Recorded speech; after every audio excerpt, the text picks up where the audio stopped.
श्री स्वामी समर्थ अवधूत चिंतन श्री गुरुदेव दत्त. चला तर आज आपण आजच्या व्हिडिओमध्ये बघणार आहोत की अति प्राचीन सिद्धेश्वराचं इथे एक मंदिर होतं. तर या ठिकाणी आम्ही आग्र्याचा ताजमहल पाहून इथे या ठिकाणी आलो. तर तेव्हा आम्हाला समजलं की या दिशेने एक सिद्धेश्वराचं खूप 400 वर्षापूर्वीचं प्राचीन मंदिर आहे. तर आम्ही म्हटलं की चला बाबा हे मंदिर आहे तरी कसं ते नेमकं बघूयात. आणि यूपीमध्ये आपल्या महादेवाचं स्थान म्हणा, शिवाजी राजांनी जिंकलेला हा गड किल्ला, हे उर्वरित भाग या व्हिडिओमध्ये आहेत. तर तुम्ही इकडे व्हिडिओ कंटिन्यू करा. तर बघू शकतात किती सुंदर असं सौंदर्य होतं निसर्गाचं आणि बांधकामही खूप सुंदर होतं. तर आपल्याला इथं असं कळलं की इकडे एक प्राचीन सुमारे 400 वर्षापूर्वीचं इकडे महादेवाचं खूप जुनं देऊळ आहे.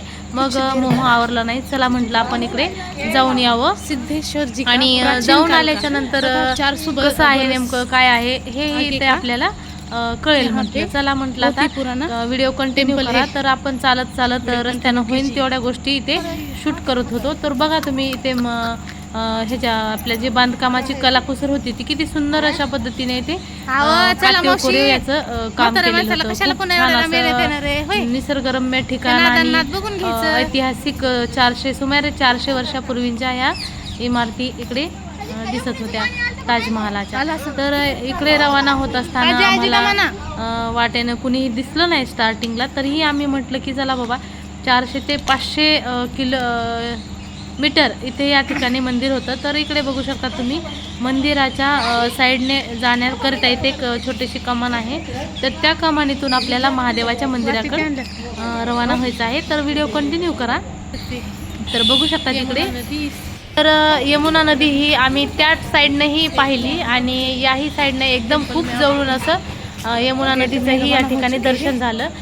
मध्ये गेलात तर महादेवाची पिंड ही 1000 वर्षापूर्वीची होती असं हे बाबा सांगत होते.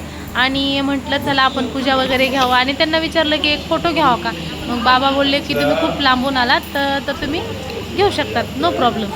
तर मग म्हटलं चला आपण व्हिडिओ कंटिन्यू करा. आता ते पूजा वगैरे करत आहेत आणि सर्वांना महाराजांनी गंध वगैरे लावला, असा सुंदर असा टिळा लावला आणि लेडीजलाही आम्ही छान प्रकारे पूजा वगैरे केली देवाची आणि मनाला खूप प्रसन्न वाटत होतं. आणि तुम्ही इकडे बघा की इथे आता ताईंनी यामध्ये तुपात भिजवलेल्या वाटी लावल्या होत्या आणि इकडे आरतीचं विचारलं आम्ही महाराजांना. तर ते बोलले की ह्या टायमिंगला आता आरती होत नाही आहे, त्यामुळे आरतीचा टायमिंग हा सकाळचा असतो किंवा रात्री, दुपारच्या वेळेत आरती शक्यतो नसते म्हटले. म्हणून म्हटलं चला बाबा ते काय काय त्यांनी बोलून गंध वगैरे लावलं, पूजा वगैरे केली आणि सर्वांना पूजा वगैरे करून बेल वगैरे वाहून आम्ही दर्शनं घेतले. इथून पुढचा व्हिडिओ तुम्ही कंटिन्यू करा. बघा सर्व महिला इथे मी आणि माझ्या मैत्रिणी इथे आपण महादेवाची विधीपूर्वक पूजा करत आहोत. आणि हा एक योगायोगच होता की बाबा इकडं नाव वाचलं म्हणून आम्हाला कळलं की सिद्धेश्वराचं प्राचीन देऊळ आहे. तर नाव जर नसतं वाचलं तर इथे आपल्याला कळलं सुद्धा नसतं की ह्या आग्र्यावरती एक महादेवाचं मंदिर आहे. पण असो सगळ्यांनी इकडं आलं तर हे जरूर इथं भेट द्यावी ह्या मंदिरामध्ये. आणि सगळ्यांना माहिती पण असावं की बाबा आग्र्याच्या तिथे बाजूलाच आपलं 400 वर्षापूर्वीचं शिवलिंग इथे आहे. आणि बघू शकतात तुम्ही खूप छान असं वाटत होतं आणि प्रसन्न वाटत होतं त्या जागेमध्ये. आणि प्रत्येकाला वाटत होतं की इथे अभिषेक व्हावा, पण ह्या टायमिंग नव्हता आरतीचा वगैरे, त्यामुळे आपण काहीच केलं नव्हतं. पण इथं हे येणार आहोत हे आम्हाला अजिबात कल्पना नव्हती. पण ती पाटी वाचून असं वाटलं की जर आलो आहोत तर दर्शन घ्यायला काहीच हरकत नाही. मग तिथं काही लोक बोलले की 12च्या नंतर मंदिरं बंद असतात, पण आमचा योगायोग की 12 वाजून गेलेले होते तरीही मंदिर इथलं उघडं होतं.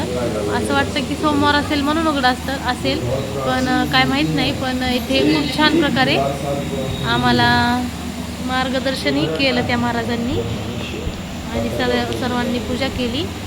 आणि इथून पुढचा व्हिडिओ तुम्ही कंटिन्यू पहा.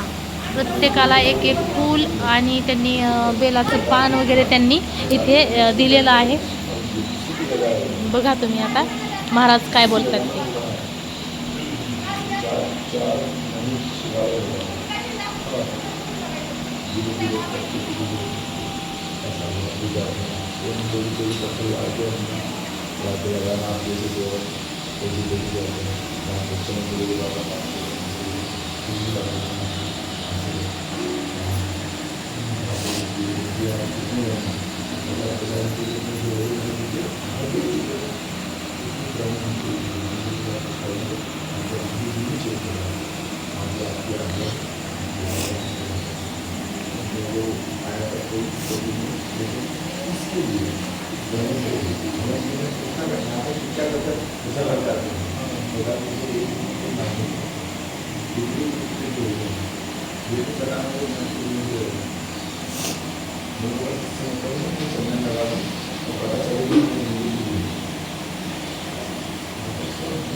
सर्वांना इथे गंध लावून घेतलेला आहे महाराजांनी आणि माझा गौरव या ठिकाणी सर्व शूट करत होता आणि तुम्ही बघू शकतात छान अशा प्रकारे मळवट भरल्याप्रमाणे या महाराजांनी आम्हाला गंध लावलेला आहे। तर बघा इथे मलाही त्यांनी गंध लावलेला आहे आणि खरंच खूप असं मनाला शांत वाटत होतं की बाबा हा गंध आज खरंच आपल्या नशिबामध्ये होता।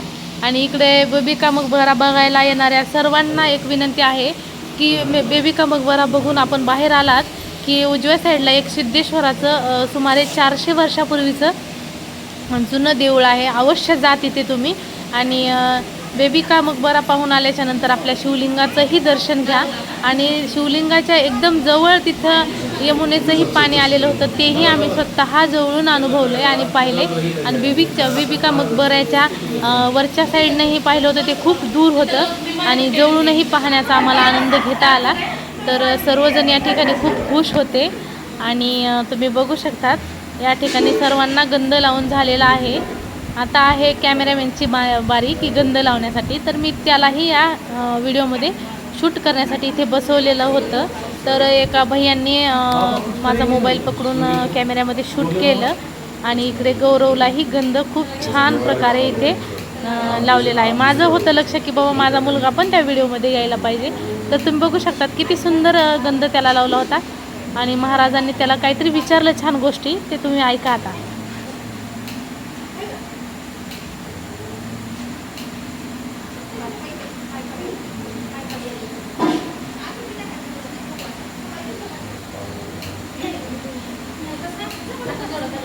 जर तुम्हाला आमचा हा माहितीपूर्ण व्हिडिओ आवडला असेल तर एक लाईक आणि एक सबस्क्राईब करायला विसरू नका, जेणेकरून आम्ही अपलोड केलेले व्हिडिओ आणि तुमच्यापर्यंत पोहोचतील। त्यासाठी तुम्हाला काय करायचं आहे, नोटिफिकेशनच्या बटनवरती क्लिक करून आपल्या मोबाईलवरती नोटिफिकेशनचं बटन ऑन करून ठेवायचं आहे, जेणेकरून मी अपलोड केलेले व्हिडिओ सर्वात आधी तुमच्यापर्यंत पोहोचतील।